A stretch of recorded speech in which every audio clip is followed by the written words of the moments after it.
الحمد لله نحمده ونستعينه ونستغفره ونعوذ بالله من شرور أنفسنا ومن سيئات أعمالنا من يهده الله فلا مضل له ومن يضلل فلا هادي له وأشهد أن لا إله إلا الله وحده لا شريك له وأشهد أن محمدًا عبده ورسوله يا أيها الذين آمنوا اتقوا الله حق تقاته ولا تموتن إلا وأنتم مسلمون يا أيها الناس اتقوا ربكم الذي خلقكم من نفس واحدة وخلق منها زوجها وبث منهما رجالا كثيرا ونساء واتقوا الله الذي تساءلون به والأرحام إن الله كان عليكم رقيبا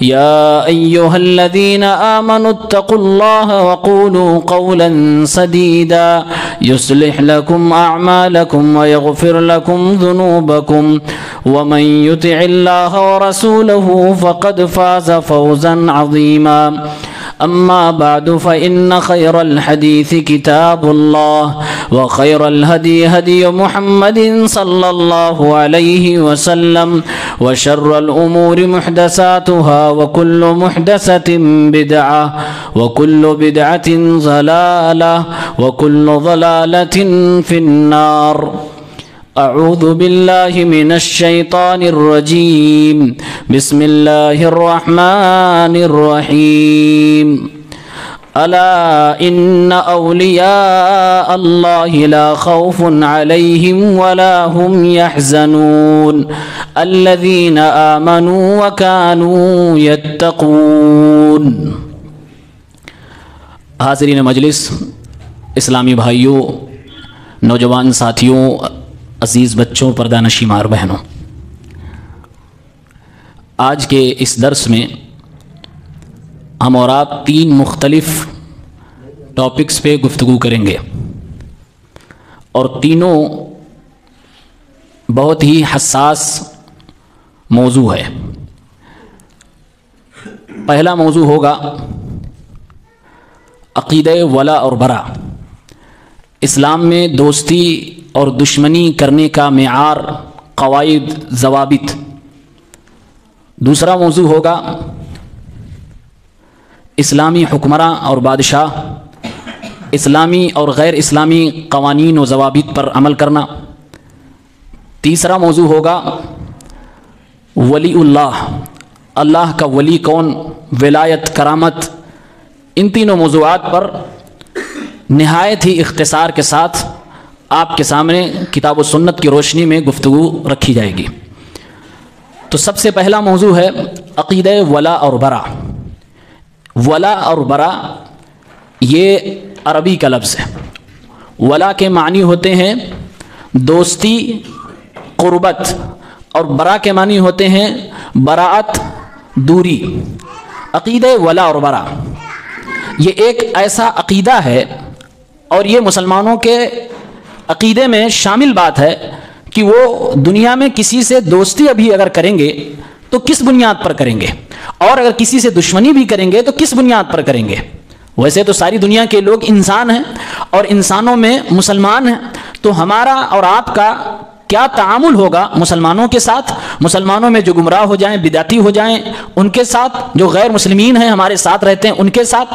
اسلام تو دین رحمت ہے، ہر چیز کا حل اسلام کے اندر موجود ہے، تو ظاہر سی بات ہے ان تمام مشکل مراحل میں بھی اسلام کی رہنمائی اور گائیڈنس موجود ہے۔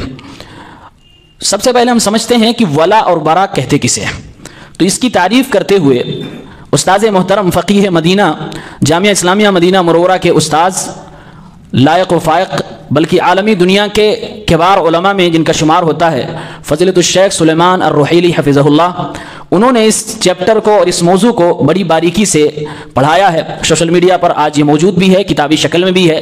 وہ اس کی تعریف کرتے ہوئے اپنے اس محاضرے میں کہتے ہیں الولاء لغتاً القرب من الشیء والدنو منہ والولی هو القریب۔ کہتے ہیں ولا ڈکشنری کے حساب سے قربت کو کسی کے قریب جانے کو کہتے ہیں، اسی سے لفظ بنا ہے ولی، یعنی جو کسی کے بہت قریب ہو تو کہتے ہیں کہ یہ اس کا ولی ہے۔ اللہ کا ولی یعنی اللہ سے بہت قریب کوئی شخص۔ اور اصطلاحی طور پر ولا، عقیدہ ولا کہتے ہیں الکون مع المحبوبین ظاہرا و باطنا والنصرۃ والمحبۃ والاکرام واصلہ المحبہ، کسی ایسے شخص کے ساتھ جس کو آپ پسند کرتے ہیں اس کے ساتھ آپ ہوں ظاہری طور سے اور باطنی طور سے، یعنی ظاہراً بھی آپ اس کے دوست ہیں، اندر سے بھی آپ اس کے دوست ہیں، وقت پڑنے پر آپ اس کی مدد بھی کر رہے ہیں، آپ اس کو ریسپیکٹ اور عزت دے رہے ہیں اور دل سے اسے چاہتے ہیں، اس کو کہتے ہیں ولا یعنی دوستی۔ یہ اسلام میں مطلوب ہے، مسلمان ہر انسان سے محبت کرنے والا ہے، دوستی کا دامن اور دوستی کا ہاتھ پھیلانے والا ہے، اس کے بھی اسلام نے اصول و ضوابط بتائے ہیں۔ اس لیے قرآن کریم میں اللہ رب العالمین نے ارشاد فرمایا ہے، سورہ توبہ کی آیت نمبر 71 ہے، والمؤمنون والمؤمنات بعضهم اولیاء بعض، تمام مسلمان و مومن ایمان اور اسلام کی بنیاد پر ایک ہی دین اور مذہب کے ماننے والے ہیں، تو اللہ نے فرمایا کہ مومن مرد اور مومنہ عورتیں یہ آپس میں ایک دوسرے کے ولی ہیں، یعنی ایک دوسرے کے دوست ہیں، ایک دوسرے کے قریبی ہیں۔ اب ولی اور دوست اگر ہیں ایک دوسرے کے تو اس کے حساب سے مسلمانوں کے آپس میں ایک دوسرے پر حقوق نافذ ہوتے ہیں، سلام کرے تو جواب دو، وفات ہو جائے تو جنازے میں شریک ہو جاؤ، یہ تمام حقوق جو شریعت کے اندر بتائے گئے وہ سب کے سب لاگو ہوتے ہیں۔ اور قرآن میں اللہ نے ایک جگہ کہا انما ولیکم اللہ ورسولہ والذین آمنوا، تمہارے ولی اور تمہارے دوست، مسلمانوں سے کہا جا رہا ہے تمہارے ولی اور تمہارے دوست تو سب سے پہلے اللہ رب العالمین ہے، پھر اس کے رسول صلی اللہ علیہ وسلم ہیں، پھر جو تمام مومن مسلمان ہیں سب تمہارے دوست ہیں، سب تمہارے قریبی ہیں۔ اور دین کا رشتہ اس کائنات میں سب سے مضبوط اور سب سے بڑا رشتہ ہے۔ بعض دفعہ خونی رشتے سے کئی گنا زیادہ دین کا رشتہ ہوتا ہے، بلکہ جہاں دونوں رشتے ٹکرا جائیں، خون کا رشتہ اور دین کا رشتہ، تو اسلام نے دین کے رشتے کو فوقیت دی ہے، خون کے رشتے کو وہاں سیکنڈری درجہ دیا ہے۔ تو اس کو کہتے ہیں ولا یعنی دوستی، قرآن کی آیت کی روشنی میں۔ دوسرا لفظ ہے برا، اسی سے آتا ہے براءت، کہتے ہیں میں تم سے برات کا اعلان کرتا ہوں، یعنی تم کیا کرتے ہو، تمہارے کام سے، تمہارے نام سے، تمہارے خیالات اور عقیدے سے ہمیں کوئی مطلب نہیں، ہم اس سے بری ہیں۔ اسی لفظ سے بنا ہوا ہے، ڈکشنری کے حساب سے برا کہتے ہیں دوری اختیار کرنے کو، کسی سے چھٹکارا حاصل کرنے کو، کسی سے قطع تعلقی کرنے کو، اپنے ریلیشن کے ختم کر دینے کے، اعلان کر دینے کو عقیدہ برا کہتے ہیں۔ اصطلاحی طور پر کہتے ہیں کسی سے آپ دشمنی کا اظہار کریں، اس سے آپ دلی طور سے نفرت کریں اور اس سے آپ برات کا اعلان کریں، چھٹکارا پانے کی کوشش کریں، اس کو عقیدہ برا کہتے ہیں۔ اور یہ بھی قرآن کریم کے اندر مذکور ہے، اللہ رب العالمین نے ارشاد فرمایا یا ایھا الذین آمنوا لا تتخذوا اليہود والنصارى اولیاء بعضهم اولیاء بعض، اے ایمان والو یہودیوں کو نصرانیوں کو تم آپس میں ایک دوسرے کا دوست نہ بناؤ، یہود و نصارہ کو اپنا دوست نہ بناؤ، یہ دونوں آپس میں ایک دوسرے کے دوست ہیں اور یہ دونوں اپنی دوستی کو نبھاتے ہیں اس وقت خاص طور سے جب مسلمانوں کے خلاف ہوتے ہیں، بعضهم اولیاء بعض، جبکہ دونوں میں عقیدے کے اعتبار سے بہت بڑا ڈفرنس ہے، دونوں ایک دوسرے کو بالکل برداشت نہیں کرتے ہیں، لیکن جب بات اسلام کی آتی ہے تو دونوں ایک ساتھ ہو جاتے ہیں۔ اسی لیے قرآن نے کہا بعضهم اولیاء بعض، وہ دونوں ایک دوسرے کے دوست ہیں، ولی ہیں، تم انہیں اپنا ولی اپنا دوست نہ بناؤ۔ بلکہ اللہ تعالیٰ نے ایک زوردار دھمکی دی ہے وَمَن يَتَوَلَّهُم مِّنكُمْ فَإِنَّهُ مِنْهُمْ، جس نے مسلمانوں کو چھوڑ کر مسلمانوں کی مخالفت میں جا کر ان یہود و نصارہ کفار سے دوستی کا ہاتھ بڑھایا تو جان لے کہ وہ انہی میں سے مانا جائے گا۔ یہ بہت خطرناک دھمکی ہے جو اللہ رب العالمین نے قرآن کریم کی سورہ مائدہ کی آیت نمبر 51 میں دی ہے۔ تو یہ اس کی ڈیفینیشن ہو گئی عقیدہ ولا اور برا کی، دوستی اور دشمنی کے تعلق سے قرآن کریم کی یہ دونوں آیتیں آپ کے سامنے ہیں۔ اب سوال یہ ہے کہ ہم اور آپ جہاں رہتے ہیں ایسے ملک کے اندر ہمارے ساتھ کفار بھی رہتے ہیں، بلکہ ہم ان کے ساتھ رہتے ہیں، انہی کی اکثریت۔ ایسے میں آپ اس قاعدے کو اور اس عقیدے کو کیسے عمل میں لائیں گے، کیسے آپ عمل کریں گے؟ اس عقیدے کو اکثر و بیشتر عوام مسلمان اچھے لوگ نہیں جانتے، جس کی وجہ سے جہالت کی بنیاد پر حرام کام کر رہے ہوتے ہیں۔ آئیے ہم اور آپ دیکھتے ہیں کہ اللہ تعالیٰ نے عقیدہ دے دیا کہ مسلمانوں سے آپ کو محبت کرنی ہے، ان کی مدد کرنی ہے اور کفار سے آپ کو دوستی نہیں کرنی ہے۔ تو کیا کوئی چانس ہے کافروں کے ساتھ ہم کیسے رہیں گے؟ کیا ہم ان سے کیسا ہمارا تعلق ہوگا، کیسا ہمارا تعامل ہوگا؟ اس سلسلے میں کچھ تفصیل ہے کہ نہیں ہے؟ تو تفصیل ہے، آپ دیکھیے، کسی سے جب کوئی دوستی کرتا ہے تو تین چیزیں وہاں پر عام طور سے نظر آئیں گی۔ سب سے پہلی چیز دوستی کی بنیاد محبت پہ ہوگی، ایک دوسرے سے دلی تعلق ہوگا، ایک دوسرے کو چاہتے ہوں گے۔ دوسری چیز جب تھوڑی بات آگے بڑھے گی تو ایک دوسرے کی مدد بھی کریں گے۔ تیسری چیز جب اور تھوڑی بات آگے بڑھے گی تو ایک دوسرے کی تعریف بھی کریں گے۔ تو یہ تینوں چیزیں اس کے اندر داخل ہیں۔ اب یہ تینوں چیزیں کفار کے ساتھ کیسے اپلائی کرنی ہے یا نہیں کرنی ہے، اس سلسلے میں شریعت کی کیا گائیڈنس رہنمائی ہے، ہم اور آپ دیکھتے ہیں۔ استاد محترم فرماتے ہیں کسی کافر کو محبت کرنا، چاہنا، دوستی کرنا اس لیے کہ اس کا دین آپ کو اچھا لگ رہا ہے۔ آپ غور سے سنیں، کسی کافر سے محبت اس لیے کرنا کہ اس کا دین اچھا لگ رہا ہے، اس کا کفریہ کام اچھا لگ رہا ہے، یہ اسلام کے اندر حرام ہے۔ اگر آپ کسی کافر سے، اب وہ کافر کوئی بھی ہو سکتا ہے، آپ کا پڑوسی سے لے کر کوئی ایتھلیٹ، کوئی ایکٹر، کچھ بھی ہو سکتا ہے، اگر آپ اس سے دوستی اس لیے کر رہے ہیں کیونکہ آپ کو اس کا دین بڑا پیارا لگ رہا ہے، وہ جس کفر پہ ہے، جس گندگی میں ہے، جس جہالت میں ہے، جس بدعقیدگی میں ہے، وہ آپ کو اچھا لگنے لگے، تو یہ عقیدہ ولا کے ساتھ کفر ہے، یہ حرام ہے۔ اسلام نے اس کو جائز قرار نہیں دیا، اور میرے خیال سے اس میں ہم اور آپ کو کوئی پریشانی بھی نہیں ہوگی، اور شاید مسلمان ایسا نہ کرتا ہو کہ کسی کافر سے دوستی اس لیے کرے کیونکہ اس کا کفر اچھا لگ رہا ہے، اس کا دین اسے اچھا لگ رہا ہو۔ تو یہ پہلی قسم ہو گئی۔ قرآن کریم میں اس کی دلیل سورہ مجادلہ کی آیت نمبر 22 میں ہے، میں مختصراً بیان کر رہا ہوں، دلائل کو اسکپ کر رہا ہوں۔ نمبر 2، کسی کافر سے آپ کے تعلقات، دوستی اور محبت ہو اس کے دین کی وجہ سے نہیں۔ آپ کہہ دیں لکم دینکم ولی دین، تمہارا دین تمہارے لیے، ہمارا دین ہمارے لیے، کوئی دوسرے ریزن اور دوسرے سبب کی وجہ سے آپ اس سے تعلقات بنائیں تو علماء نے لکھا ہے کہ یہ کفر تو نہیں ہے لیکن حرام ہے۔ دوسرا ریزن ہے تب بھی حرام ہے۔ اور تیسری قسم یہ ہے کہ کسی کافر سے آپ دوستی کریں، محبت کریں اپنے کسی دنیاوی مصلحت کی وجہ سے، جیسے تجارت آپ کرتے ہیں اس کے ساتھ، علماء نے لکھا ہے یہ بھی حرام ہے، کبیرہ گناہ ہے۔ یہ نارمل دوستی کی بات نہیں کر رہا ہوں، جو میں نے پہلے ہی بتایا کہ دوستی میں 3 چیزیں آ گئی، محبت، اس کی مدد اور اس کی تعریف۔ یہ تینوں کام اگر آپ کر رہے ہیں کیونکہ آپ اس کے ساتھ بزنس کر رہے ہیں تو یہ بھی حرام ہے۔ کیوں؟ اس لیے کہ یہ ذریعہ بن جاتا ہے اس کے دین کی تعریف کرنے تک کا۔ آپ پریکٹیکل دنیا میں دیکھیں گے جس کا بہت گہرا کسی سے تعلق ہو، لکم دینکم ولی دین والی بات بھی ہو، اس کے دین پر وہ عمل نہیں کرتا تو کم از کم اتنا لویل ہو جاتا ہے کہ اس کی کفریہ چیزوں میں شریک ہونے لگتا ہے، اور اگر شریک نہیں ہوتا ہے تو اس کو بولتا بھی نہیں ہے۔ آپ اس کی مثال اپنے زمانے میں دیکھ لیں، ان کے شرکیہ تہوار ہوں، تہواروں میں مٹھائی کھانے لگے گا، نہیں کھائے گا، دیندار ہوگا تو کم از کم اتنا کہے گا ارے چلو ٹھیک ہے، کر رہے ہیں کیا ہے، اپنے کو کیا لینا دینا، وہ کر رہے ہیں وہ ٹھیک ہے، اپنا ان کا صحیح ہے۔ اس طرح کے جملے یعنی نرمی دکھانے لگے گا شرک کے ساتھ اور مشرکین کے ساتھ، اس لیے علماء نے اس کو بھی حرام قرار دیا ہے۔ ایک چوتھی قسم ہے جس کے شکار آج کل کے نوجوان بہت زیادہ ہے۔ کوئی ایک کافر شخص ہے، دنیا کے کسی بھی کونے میں رہتا ہے، لیکن کوئی اس کے پاس اسکل ہے، مہارت ہے کسی چیز میں، مثلا کوئی بہت بہترین ایتھلیٹ ہے، کھلاڑی ہے، کوئی بہت دنیا کا ٹاپ کلاس کا کسی فن میں ماہر ہے، تو ہم اور آپ کا دل ہے یہ فطرتاً ایسا ہوتا ہے کہ ہم اس کی طرف اٹریکٹ ہونے لگتے ہیں، اس کی طرف بھاگنے لگتے ہیں، بہت اچھا کھلاڑی ہے یار، بہت اچھا یہ ہے، بہت اچھا یہ، تو دلی طور سے لوگ فین، جس کو آپ فین فالوئنگ کہتے ہیں، فین بن جاتے ایسے ایسے کہ لوگ فین بننے کے چکر میں اپنے سگے بھائی سے لڑ گئے، فین بننے کی وجہ سے اپنے پڑوسی سے لڑ گئے، اپنے مسلمان بھائیوں سے لڑ گئے۔ کیوں؟ کیونکہ آپ فین بن گئے، اور وہاں یہ عقیدے والا، دوستی والا جو اصول و ضابطہ تھا آپ نے اس کو دھجی بکھیر دی، اور ایک کافر سے آپ صرف اس لیے محبت کر رہے ہیں کیونکہ وہ اچھا کھلاڑی ہے، زندگی میں آپ کبھی ملے نہیں، کبھی آپ کی ملاقات نہیں، آپ کے پاس کا رہنے والا نہیں، آپ سے کوئی مطلب نہیں، بلکہ وہ آپ کو پہچانتا بھی نہیں ہے، پھر بھی آپ اس کے فین بنے بیٹھے ہو۔ کیوں؟ ایک کافر سے آپ دوستی اس لیے بڑھا رہے ہو، اس لیے آپ اس سے محبت کر رہے ہو، اس لیے اس کی تعریف کر رہے ہو، اس لیے اس کے سپورٹ میں آپ اتر رہے ہو کیونکہ کسی چیز میں وہ ماہر ہے۔ یہ بھی حرام ہے، یہ بھی حرام ہے۔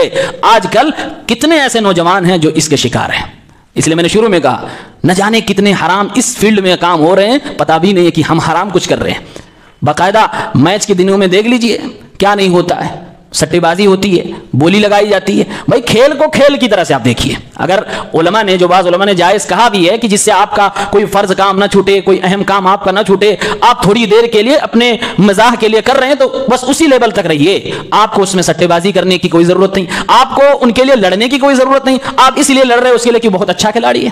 تو اسلام کے قاعدے کے حساب سے یہ غلط ہے، اس میں بھی آپ کو بچنے کی ضرورت ہے۔ پانچویں ایک قسم ہے کہ آپ کسی ایسے شخص سے جو کافر ہے دوستی رکھ رہے ہیں اور اس سے تعلق بنا رہے ہیں، اس کی محبت میں ہیں اور اس کی مدد بھی کرتے ہیں، اس کی تعریف بھی کرتے ہیں۔ کیوں؟ اس لیے کہ وہ گرچہ کافر ہے آپ کا خونی رشتہ دار ہے یا رشتہ دار ہے۔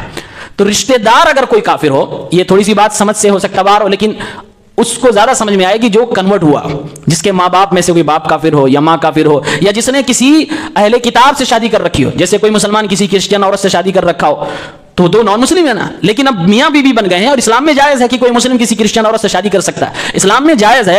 اس جائز رشتے میں یعنی میاں بیوی کے رشتے میں محبت کو پایا جانا ضروری ہے۔ اب یہاں پر وہ آدمی کیا کرے؟ اسلام ایک طرف کہتا ہے کہ کسی کافر سے آپ دلی محبت نہیں کر سکتے ہو، اور یہاں پر آپ بیوی بنا لیے ہیں جو کہ جائز ہے، پھر آپ کیا کریں گے؟ تو اس سلسلے میں علماء نے لکھا ہے کہ یہ وہ محبت ہے جس محبت میں انسان کا اختیار نہیں ہوتا ہے، یعنی یہ فطری طور سے نیچرل انسان کے دل میں ہوتا ہے۔ اب اگر کسی کا باپ کافر ہے تو باپ تو ہے باپ، اس کی محبت بیٹے کے دل میں ہوگی، اور اگر کسی کا بیٹا کافر ہو گیا تو اس کی محبت تو دل میں ہوگی، گرچہ دین الگ الگ ہو جائے۔ تو اس وقت علماء نے قرآن کی وہ آیت پیش کی ہے، لا یکلف اللہ نفسا الا وسعها، اللہ تعالیٰ کسی آدمی کے اوپر اتنا بوجھ نہیں ڈالتا جو اس کو برداشت کرنے کی چھمتا نہ ہو۔ مطلب یہ ہے کہ اگر یہ تقدیر میں کسی کے ہو گیا کہ کسی کی شادی مسلمانوں سے ہٹ کے کسی کرسچن سے ہو گئی، اور کسی کے والد کفر کی دلدل میں ہے، کسی کی والدہ کفر کی دلدل میں ہے، کسی کا بیٹا ہو، یعنی دین کا فرق ہو گیا، تو یہ تو پھر اس بندے کی کوئی غلطی نہیں ہے، اس لیے انشاءاللہ اللہ کے ہاں یہ بندہ معاف و عنہ ہوگا۔ اور اس کی دلیل ہے حضرت نوح علیہ السلام کا بیٹا جب ڈوبنے لگا تو حضرت نوح نے کیا کہا تھا؟ یا بنی ارکب معنا، اے میرے بیٹے میری کشتی پہ سوار ہو جا۔ یہ رشتہ ہے، جبکہ باپ اور بیٹے کا دین الگ الگ ہے۔ اسی طرح سے ہمارے نبی صلی اللہ علیہ وسلم اپنی والدہ کی قبر پہ زیارت کرنے کے لیے گئے، اجازت مانگی، مغفرت کی، اللہ تعالیٰ نے استغفار کی اجازت بھی نہ دی۔ اسی طرح سے اللہ کے نبی صلی اللہ علیہ وسلم اپنے چچا ابو طالب کی ہدایت کے لیے بہت پریشان رہتے تھے۔ قرآن نے باقاعدہ کہا انک لا تہدی من احببت، آپ اسے ہدایت نہیں دے سکتے جس سے آپ پیار کرتے، یعنی پیارے پیغمبر صلی اللہ علیہ وسلم کا دل کا میلان آپ کے چچا ابو طالب کے طرف تھا، جبکہ وہ کافر تھے۔ یعنی کہ یہ ریلیشن جو بلڈ کا ریلیشن ہو یا بہت قربت کا رشتہ داری ہو تو ایسے موقع پر تھوڑی سی گنجائش ہے، اور یہاں پر گرفت نہیں ہوگی، یہ جائز ہوگا کیونکہ یہ فطرتاً ہے، نیچرلی ہے۔ اور بقیہ سب میں آپ نے غور سے دیکھ لیا، بہت محتاط رہنے کی ضرورت ہے، اور اس میں آپ کو کرنا کچھ نہیں، بس دل کو کنٹرول کرنا ہے، کرنا آپ کو کچھ نہیں ہے، بس دل کو کنٹرول کرنا ہے، اور اپنے آپ کو اپنی نیت کو درست کرنی ہے اس سے۔ اور ان سب کا مقصد کیا ہے؟ ان سب کے پیچھے صرف ایک ہی مقصد ہے۔ اسلام کی ڈیفینیشن اگر آپ سے کہی جائے کہ اسلام کہتے کسے ہیں، دو شبدوں میں، دو سینٹنس میں آپ بتائیے، تو اسلام کہتے ہیں تمام عبادات اللہ وحدہ لا شریک کے لیے بجا لایا جائے، اور اللہ کے عبادت میں جو بھی چیز آڑے آ رہی ہے جس کو ہم شرک کہتے ہیں اس سے حد درجہ نفرت کی جائے، اور جو لوگ بھی اس کے اندر شریک ہیں ان لوگوں سے بھی دوری اختیار کی جائے۔ یہ اسلام کی روح ہے، یعنی کہ اسلام کی روح کو اور اس کی مین روحانی غذا کو بچانے کے لیے یہ سارے اصول و ضوابط ہیں جو علماء کرام نے قرآن و حدیث کی روشنی میں آپ کے سامنے باتیں رکھی ہیں۔ اس کے علاوہ ایک چیز اور سمجھ لیں، اگر کسی نے یہ جرم کر دیا تو کیا ہوگا؟ آج تو ہمارے نوجوان اس کو اسلام کا بہت بڑا کام سمجھتے ہیں، کسی نان مسلم لڑکی سے لو کر کے اس کو شادی کر لو، یہ حرام ہے، اس کے لو کے چکر میں پڑنا ہی حرام ہے۔ آپ نے یہ سب سننے کے بعد آپ خود فیصلہ کر سکتے ہیں وہ کیسے جائز ہو سکتا ہے۔ لوگ اس کو جب کوئی کر لیتا ہے تو فخر سے بیان کرتا ہے کہ ہم نے بڑا کام کیا ہے، ایک نان مسلم کو کلمہ پڑھا دیا۔ بھائی طریقہ اور بھی ہے، یہ طریقہ نہ اپنائیں، یہ غلط طریقہ ہے اسلام کے عقیدے کے حساب سے بھی اور آپ کے اپنے اعمال کے حساب سے بھی۔ اگر کسی نے یہ جرم کر دیا، یعنی دوستی جہاں نہیں کرنی تھی، میں بار بار کہہ رہا ہوں دوستی کا مطلب یہ تین باتیں یاد رکھیں۔ ایسی دوستی نہیں کہ آپ کا بھائی مل گئے ہائے ہلو ہو گیا تو دوست ہو گیا، نہیں، دوستی میں تینوں باتیں یاد رہیں، محبت، دلی محبت، اس کی مدد اور اس کی تعریف۔ اگر اس طرح کوئی کر بیٹھا تو کیا وہ کافر ہو جائے گا؟ کتنا بڑا گناہ ہوگا؟ تو اس سلسلے میں اسلام کی رہنمائی یہ ہے کہ وہ انسان ایک بڑا گناہ کا مرتکب ہوگا۔ جیسے نماز ہم چھوڑ دیے ایک کبیرہ گناہ کے مرتکب ہوئے، تو اسی طرح سے وہ بھی ایک بڑے گناہ کا مرتکب ہوگا۔ اللہ رب العالمین سے توبہ کرے گا، اللہ تعالیٰ اس کی توبہ کو قبول فرمائیں گے، انشاءاللہ وہ بخش دیا جائے گا۔ اس کی مثال ہمیں اور آپ کو سیرت میں ملتی ہے۔ ایک صحابی تھے حضرت حاطب ابن ابی بلتعہ رضی اللہ عنہ، یہ مدینے میں رہتے تھے، مکہ سے ہجرت کر کے آئے تھے، ان کے گھر والے مکے میں رہتے تھے۔ جب اسلام کی جنگ ہونے والی تھی، اللہ کے نبی صلی اللہ علیہ وسلم کی تیاری چل رہی تھی، تو انہوں نے ایک لیٹر لکھ کر مکہ کے مشرکین کو بھیج دیا کہ ادھر تیاری بڑی زور و شور سے چل رہی ہے، تم لوگ بھی تیار ہو جاؤ۔ یعنی کہ مسلمانوں کے خلاف انہوں نے ایک لیٹر لکھا اور مشرکین کو بھیج دیا۔ اللہ کے نبی صلی اللہ علیہ وسلم کو وحی کے ذریعے سے یہ بات بتا دی گئی، چنانچہ وہ خط چھین بھی لیا گیا، یہ پکڑے بھی گئے۔ یہ جرم یہی والا تھا کہ مسلمانوں کو چھوڑ کر آپ غیر مسلم کی مدد کرنے چلے تھے۔ تو اللہ کے نبی صلی اللہ علیہ وسلم کے پیارے صحابی حضرت عمر رضی اللہ عنہ نے کہا، اے اللہ کے نبی آپ اجازت دیجئے ہم ان کی گردن مار دیں، کیونکہ یہ منافق ہو گیا ہے جو مسلمانوں کو چھوڑ کر غیر مسلم کے سپورٹ میں اور ہماری راز کی بات کو لیک کرنے چلا تھا۔ پیارے پیغمبر نے فرمایا عمر جلدی نہ کرو، اور خود ان صحابی نے بھی اپنی وجہ بتائی اور کہا اللہ کے نبی صلی اللہ علیہ وسلم میں نے کسی محبت کی وجہ سے نہیں کیا ہے، میں صرف اس لیے کیا ہوں کیونکہ میرے گھر والے وہاں رہتے ہیں، وہاں کوئی ان کی حفاظت کرنے والا نہیں، میں نے یہ تھوڑا سا ان کے ساتھ اچھا کیا اس امید میں کہ ہمارے گھر والوں کی حفاظت ہو جائے گی۔